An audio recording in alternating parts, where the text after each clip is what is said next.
Hello, friends. This is Jennifer Rose, your digital grandma, and I'm here today to vent my spleen about this phrase, toxic positivity. I don't have an argument with the coiner of the phrase, and I don't have an argument with the idea that we shouldn't put a happy face on sad feelings. I agree. My issue is with the phrase itself and the timing of the appearance of the phrase. For I, your grandma, would have chosen a phrase like toxic lying or toxic misrepresentation of one's feelings or toxically submitting to the preferences of others in the face of our painful grief or any other number of truly toxic things. But the phrase toxic positivity, while it might point to a useful concept, is, in Grandma's opinion, doing real collateral damage. Let me explain. On the question of the timing of the appearance of that phrase, I want to put it in the context of the positive psychology movement. And the positive psychology movement really got started in the late 1990s and early 2000s around the work of Martin Seligman and a few other luminaries. And it was positioned as an antidote to years and years and years of psychology that was based in the medical model.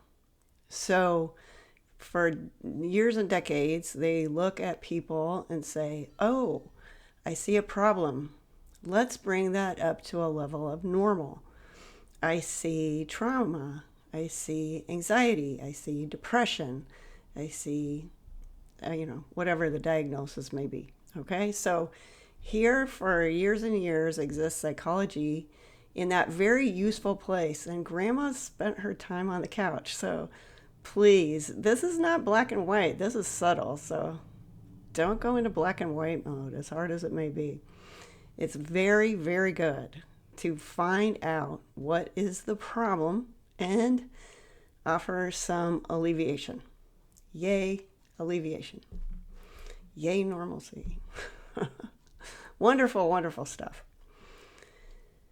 But the positive psychology movement came along and said, what if instead of looking at the people who are suffering the most, since they've gotten a lot of attention and there are a lot of helps for them, we don't want to take anything away from them.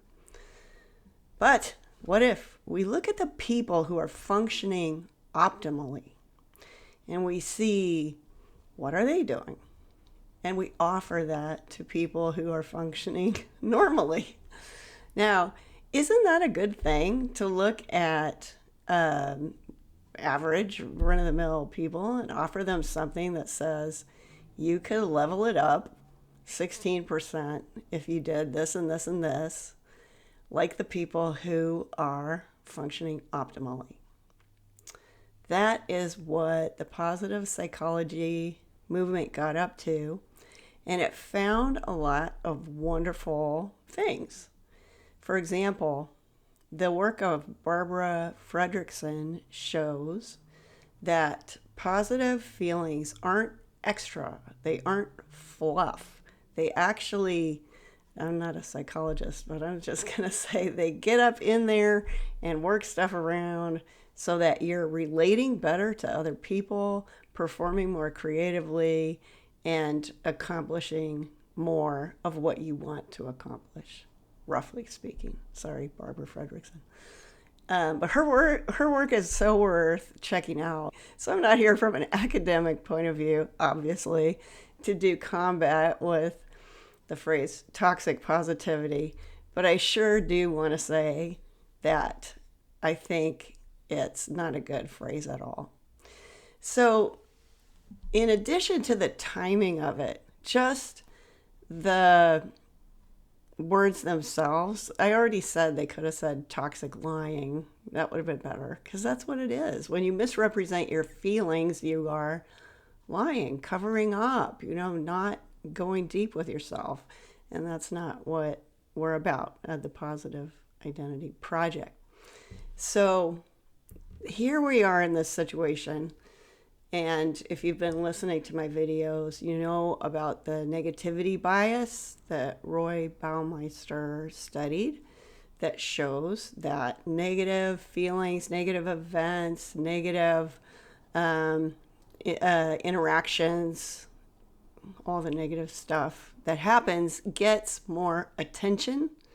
It seems more important, and we spend more time with it mentally than we do with anything positive that happens. That's a natural obstacle to positivity already. Okay? It's already something you have to know about and choose so that you don't lose your own hope, your own sense of beauty, your own sense of accomplishment, which are feelings that you are in fact feeling. They aren't lies, but it's hard for them to get your attention because of the weight of the negativity bias in normal human psychology. So here's your hope and happiness not getting any traction already. And along comes the phrase toxic positivity.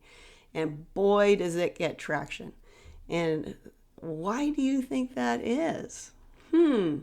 It's because the word, partly at least, because the word toxic is shooting right in to your negativity bias center. It's almost like that time on the playground in middle school, fight, fight, fight, fight, that kind of thrilling, kind of stupid part of yourself that wants that kind of stimulation. So it's going right in there, and it's a gotcha. Okay, all you stupid positivity numbskulls, I gotcha. And man, there is no easier way to get attention than to say that something's wrong or stupid or toxic. It's a great way to get attention. And by saying something that's much harder work, getting your footing in what is actually happening for you that is really positive is work. It's work. And maybe we don't actually want to do that work, but it still comes highly recommended. Grandma still says, you do that. Okay, let's do that. And terrible things happen to people. There is absolutely no way that that I want to disregard that, for sure.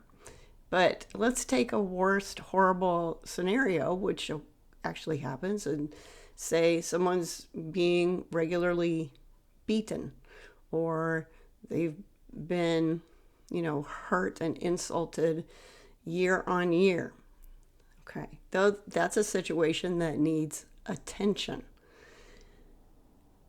However, that person is under no obligation to cry all the time and to not notice that there is relief, that there is hope, that there is something inside you that is good.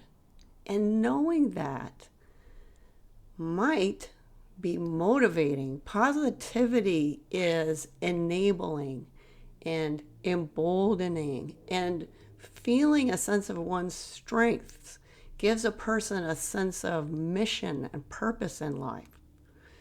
So please don't let the phrase toxic positivity slow you down for a second, no matter how much pain you are in, and it can be a lot. Let yourself address those issues sensibly but not feel like there's a moral obligation to avoid the feelings that are positive that you actually have, because that's really another kind of emotional dishonesty. It's distorting. So, your grandma is passionate about this topic. She wants the best for you. And I hope you're going to like the video, subscribe to the channel, and sign up for that newsletter so you get letters from Grandma too. And all that good stuff is in the description and in the comments. All right. See you soon. Come inside. It's cold out there. Come into community and come into yourself.